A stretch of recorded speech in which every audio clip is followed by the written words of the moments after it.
विद्यार्थियों, आज हम पढ़ेंगे अंतर अनुशासनात्मक दृष्टिकोण।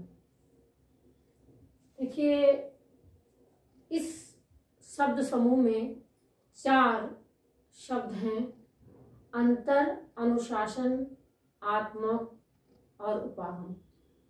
अंतर का अर्थ है आंतरिक संबंध, अनुशासन का अर्थ है विद्या या विषय, और आत्मक का अर्थ है लक्षण, और उपागम का अर्थ है अध्ययन का दृष्टिकोण। इस प्रकार से अंतर, अनुशासन, आत्मक, उपागम का शाब्दिक अर्थ हुआ कि अध्ययन का एक ऐसा दृष्टिकोण जो सभी सामाजिक विज्ञानों में आंतरिक संबंध या घनिष्ठ संबंध के लक्षण के ऊपर बल देता है। सीजविक जैसे विचारक ने कहा है कि यदि हम किसी विषय का अनुसंधान करना चाहते हैं तो हमें सबसे पहले ये जानने का प्रयत्न करना चाहिए कि उस विषय या विज्ञान का अन्य सामाजिक विज्ञानों के साथ क्या संबंध है, अर्थात उसने अन्य सामाजिक विज्ञानों से क्या लिया है और क्या दिया है।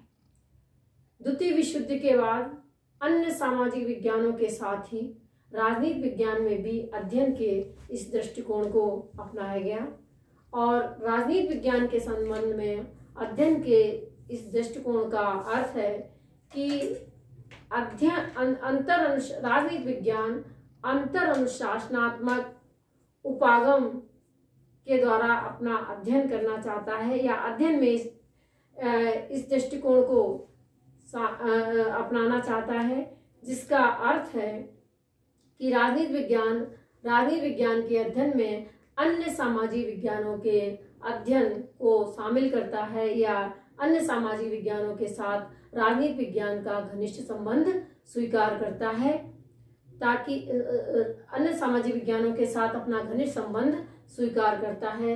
इस प्रकार से राजनीति विज्ञान अपने अध्ययन में अन्य सामाजिक विज्ञानों की उपयोगिता को स्वीकार करता है। इस प्रकार से हम कह सकते हैं कि राजनीति विज्ञान अपने अध्ययन में अन्य सामाजिक विज्ञानों के तथ्य, पद्धतियां, तकनीक, उपलब्धियां, अवधारणाएं और निष्कर्षों का प्रयोग करता है, ताकि वह स्वयं को अधिक पूर्ण, उपयोगी और शुद्ध बना सके। अब हम पढ़ेंगे कि अंतर अनुशासनात्मक दृष्टिकोण के तार्किक आधार या मान्यताएं। देखिए, अंतर अनुशासनात्मक दृष्टिकोण का सर्वाधिक समर्थन व्यवहारवादियों ने किया। व्यवहारवादियों ने इस उपागम का समर्थन कुछ तार्किक मान्यताओं के आधार पर किया, या कुछ हम कह सकते हैं कुछ तर्कों के आधार पर उन्होंने इस उपागम का समर्थन किया। इसमें सबसे पहला तर्क उन्होंने दिया, या उनका मानना था कि राजनीति विज्ञान के अध्ययन की मूल इकाई स्वयं व्यक्ति है। इस प्रकार से राजनीति विज्ञान में मनुष्य के राजनीतिक व्यवहार का अध्ययन किया जाना चाहिए।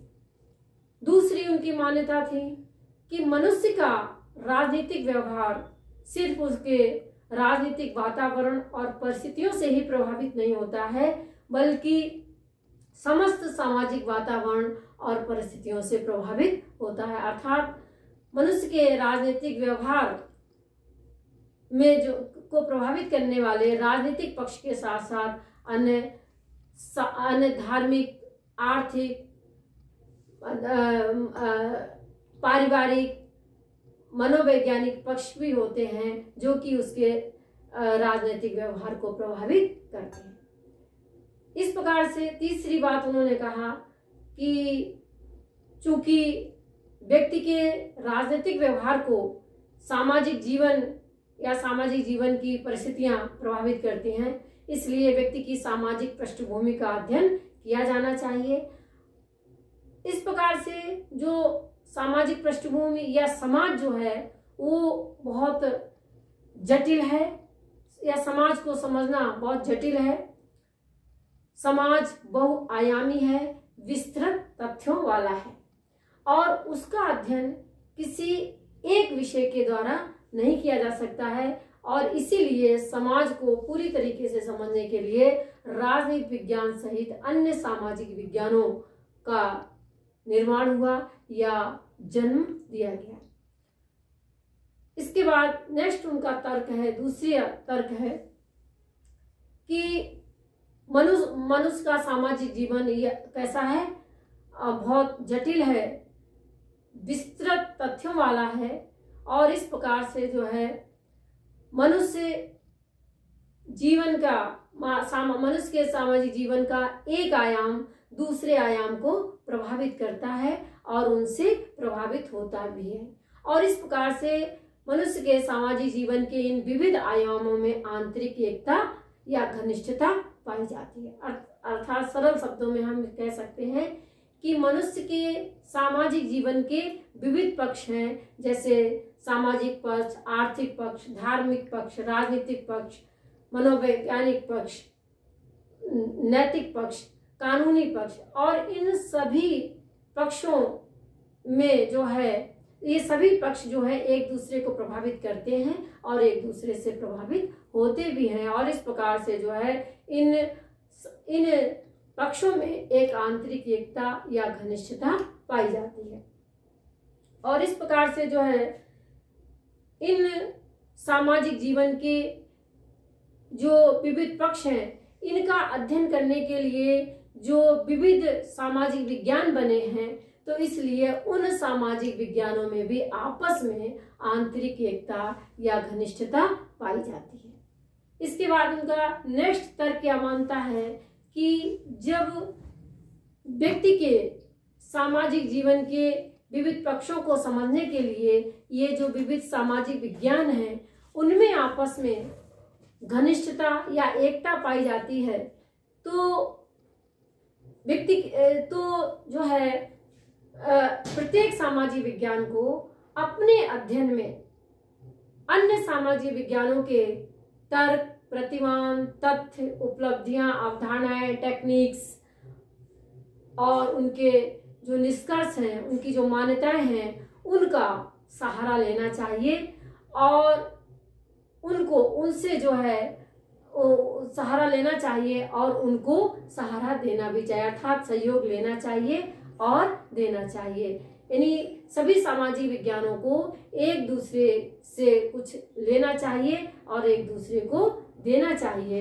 इस प्रकार का जो है दृष्टिकोण ये इस दृष्टिकोण का ये अर्थ उन्होंने बताया। नेक्स्ट व्यवहारवादियों का ये मान्यता या तर्क है कि इन सभी सामाजिक विज्ञानों को जो है अन्य सामाजिक विज्ञानों के या राजनीतिक विज्ञान को अन्य सामाजिक विज्ञानों की जो वैज्ञानिक अध्ययन करना चाहिए, यानी अन्य सामाजिक विज्ञान जो अपना अध्ययन है सभी सामाजिक विज्ञानों को वो वैज्ञानिक अध्ययन करना चाहिए, अर्थात मूल्य निरपेक्ष अध्ययन करना चाहिए। और ये अध्ययन तभी संभव है, मूल्य निरपेक्ष अध्ययन जब भी संभव है जबकि सभी सामाजिक विज्ञान जो है वो वैज्ञानिक अध्ययन पद्धतियों को अपनाएं। इस प्रकार से हम कह सकते हैं कि व्यवहारवादियों ने इस उपागम के माध्यम से सभी सामाजिक विज्ञानों को वैज्ञानिक अध्ययन पद्धतियों को अपनाने का सुझाव दिया या अपनाने का समर्थन किया।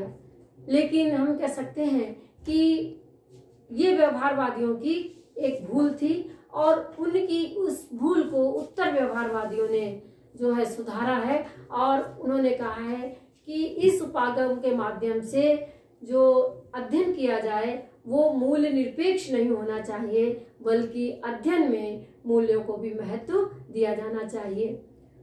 अंत में हम कह सकते हैं कि अब इस उपागम का या इस दृष्टिकोण का महत्व या उपयोगिता क्या है, तो कहा जा सकता है कि अंतर अनुशासनात्मक उपागम के माध्यम से राजनीति विज्ञान को दर्शन शास्त्र, धर्म शास्त्र और आचार शास्त्र के अध्ययन से मुक्त कराया गया।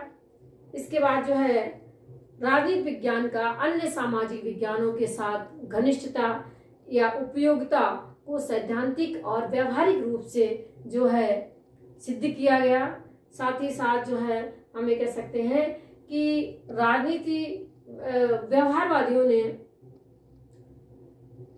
इस उपागम के माध्यम से अध्ययन को सिर्फ मूल्य निरपेक्ष बनाया था या अन्य सामाजिक विज्ञानों की वैज्ञानिक अध्ययन पद्धतियों के उपयोग की जो बात कही थी उसमें सुधार लाते हुए उत्तर व्यवहारवादियों ने कहा कि राजनीति विज्ञान को या अन्य सभी सामाजिक विज्ञानों को जो है अपने अध्ययन में वैज्ञानिक अध्ययन पद्धतियों के साथ ही साथ जो है मूल्यों को भी महत्व देना चाहिए। इस प्रकार से हम कह सकते हैं कि उत्तर व्यवहारवादियों ने व्यवहारवादियों की तुलना में इस उपागम को और भी ज्यादा महत्वपूर्ण और उपयोगी बनाया है। राजनीति विज्ञान के लिए जो उपागम है वो बहुत ही उपयोगी साबित हुआ है।